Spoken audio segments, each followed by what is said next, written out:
Welcome to From Center Ice. My name is Courtney, and you are never going to believe what happened. The Rockford IceHogs finally beat the Chicago Wolves. It only took 7 attempts, but they did it. And they did it at home, which makes it even sweeter. Of course, fans are not in the stands here at the BMO, but it doesn't matter because they did it. And they did it on the same day that the Blackhawks formally announced that they plan on buying the team and they're going to put a bunch of money into renovating the BMO. So it was just a fantastic day all around. So how did that game go? Well, 7 minutes into the first period, Mackenzie Entwistle got the Rockford IceHogs on the board first. That was his 3rd goal of the season, and it was assisted by Evan Barrett and DJ Busdecker. 40 seconds later, yes, 40 seconds, Brandon Pirri got the IceHogs on the board again, because Brandon Pirri was actually in the IceHogs lineup. Instead of being the guy that just goes between Rockford and the taxi squad incessantly over and over and over every single day, he was actually in the lineup,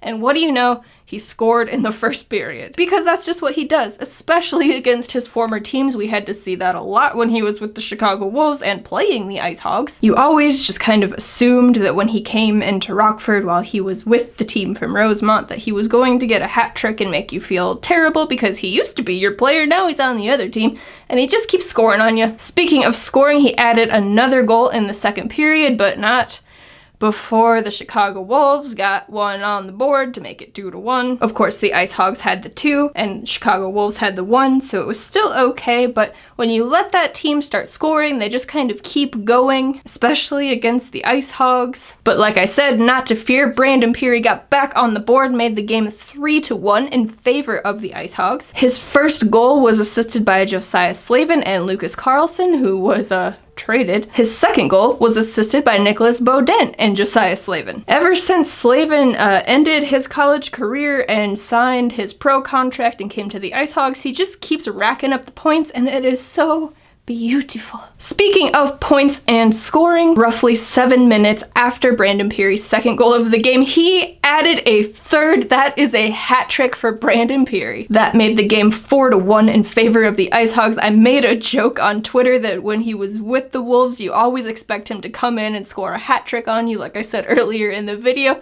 And what do you know? That is exactly what he did. He got a hat trick on his former team. I don't know if this guy is just full of vengeance and pettiness or what, but when he goes up against a team that he used to play for, he is a scoring machine. It's a lot funnier on this side of the ice rather than being on the side that he scores on. So I definitely had a big laugh when he potted that 3rd goal for the hat trick against the Chicago Wolves. That was his 5th goal with the IceHogs this season, and it was assisted by Andre Barmakian and Dylan Mclaughlin. The IceHogs headed into the second intermission up 4-1. They came out in the 3rd period and allowed 2 goals. 2 goals before the halfway mark of the 3rd period. So they had to play a whole half of a period trying not to let the Chicago Wolves tie the game. But they did it. They held on. They won 4-3. They finally beat their biggest rivals in the Chicago Wolves. Like I said, it only took 7 tries, but it doesn't matter because they did it. I was very happy. They were very happy. You gotta be happy for them. There's just good feelings all around. But that doesn't mean it was a flawless game, because it definitely was not. The IceHogs went 0-for-4 on the power play. There's not many times you're gonna win a game going 0-for-4. And that is not the only down point, but we will get to that because next up, the Rockford IceHogs take on the Iowa Wild. That game is going down tomorrow evening, so let's jump into my 3 questions for that matchup. Question 1, will the IceHogs get the first goal of the game? That is always a very important thing to do. Of course, teams can come back when they don't score the first goal. You see it happen all the time, but for this team who has had some problems scoring here and there, it is very important for the IceHogs to get on the board first so they are not chasing the game. They got the first goal in that game against the Wolves that they won, and I believe they got the first goal in the game before that as well. So they are on kind of a streak, and if they want a chance at beating Iowa tomorrow, I would highly recommend that they get on the board first. Of course, that's not something they can just pick off a shelf and be like, this is what we're going to do today, because there is a whole other hockey team on the ice. But you know, do your best. Question 2, can they manage to lessen the shots on goal gap? So this is where the other bad point from that Chicago Wolves game comes in. In that game, even though they won, the shots on goal were 33-17 in favor of the Wolves. That, along with going 0 for 4 on the power play, does not typically equal a winning equation, but they managed to do it. I would not recommend doing that going forward. It's not going to work out like that for you every single time. This is a team that has definitely made a habit of getting outshot. That's something they need to work on and they need to improve on a lot. And a good time to do that would be starting tomorrow against the Wild. Question 3. Will Brandon Pirri be in the lineup? Somehow this is a big question for this team. It seems like he keeps getting called up to the taxi squad right before they play a game, then he gets sent down after they play a game, then he gets called right back up right before they play a game. Of course, last game they were blessed to have him in the lineup. His hat trick was the game winner. So will they let the guy play hockey? Will he be in the lineup tomorrow? We hope so for his sake. We hope so for our sake. But we'll just have to wait and see. So those are my 3 questions for tomorrow's game against Iowa. It has been a while since I updated y'all on the top point getters for the team, so I'm going to go through that right now. We're just going to look at the top 5 because with the taxi squad and all that, there have been a lot of guys fluctuating in and out of the lineup. A lot of guys have played for the IceHogs this year. It would take forever to go through the whole list, so we'll just look at the top 5. Number 1.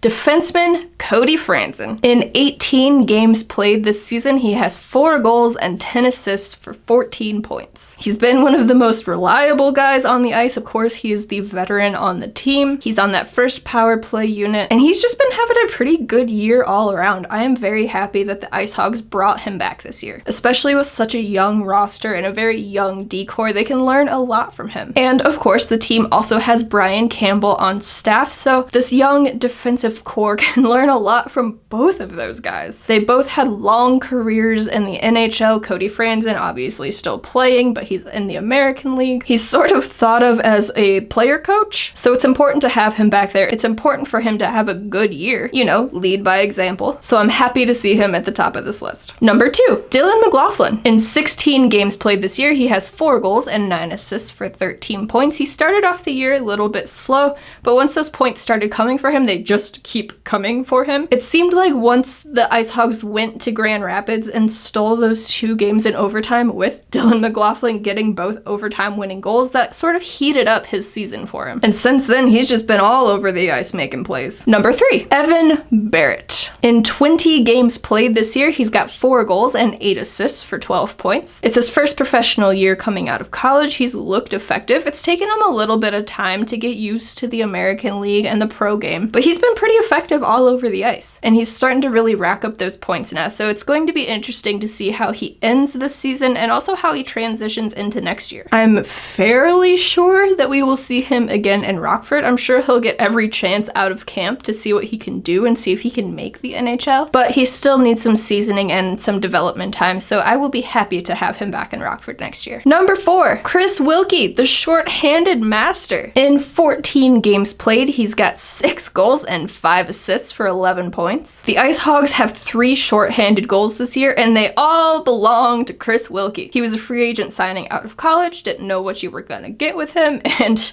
he's just been great this year. I'm happy for the guy. I don't know off the top of my head what his contract looks like, so I don't know if it's only through this season. If it is, I could see them re-signing him for next year. Or if it's longer than just 1 year, I will be happy to have him back as well. Rounding out the list at number 5 is defenseman Nicholas Beauday. That will make Blackhawks fans very happy. In 8 games with the IceHogs this year, he's got 2 goals and 8 assists for 10 points. He's looked good. What can I say? There's really nothing else to say about him. He's looked good, he's putting up points, he's responsible defensively. He was sent down from the Hawks to get some more playing time to work on his defensive game. He's doing that clearly and putting up points in the meantime. You definitely can't argue with that, especially as a fan who wants to see wins. And I will throw in an honorable mention here because I know Hawks fans are very interested in this prospect. He doesn't make the top 5 simply from lack of playing time. Or I shouldn't say lack of playing time, but he has very few games played this year for the Hogs. In 3 games played for the Rockford IceHogs, Josiah Slavin has 2 goals and 2 assists for 4 points. And most nights, he's looked like the best player out there on the ice. I certainly have been impressed with his play. He's another one of those guys that I'm very intrigued to see how he finishes out this year with Rockford. And since this team doesn't score a whole lot, I could see him ending up in the top 5 for points, seeing as he just seems to put up at least an assist in each game that he plays. So we'll just have to see, but he's been a very promising addition to this roster after he ended his college career, so good on the kid. So those are my 3 questions for tomorrow night's game against the Iowa Wild, and those are the top 5 point getters for your Rockford IceHogs. Do you have any questions for this game? Any observations of the season as a whole? Are there any Blackhawks prospects that you would like to hear more about? I would certainly be happy to tell you my thoughts on them. Let me know any of that in the comments down below. If you want to hear more from me or from Center Ice, you can head on over to FromCenterIce.com. You'll find links to all of the things over there. And since you're already here on the YouTube channel, if you want to give this video a like, and if you want to hit subscribe if you're not already subscribed, I would certainly be very thankful for that. If you're a social media person and you want to follow us, you can find the links to all of those social media profiles in the description down below. All of that being said, thank you so much for watching. I greatly appreciate it. Let's hope for another IceHogs win tomorrow, and I will catch you all after the next one. Bye, guys. Thank you all for watching. Please hit that subscribe button to catch more From Center Ice content. If you could, hit the like button on this video, maybe share it with a friend or two. And while you're here, check out the podcast playlist and catch up on some old episodes. We will catch y'all next time. Bye!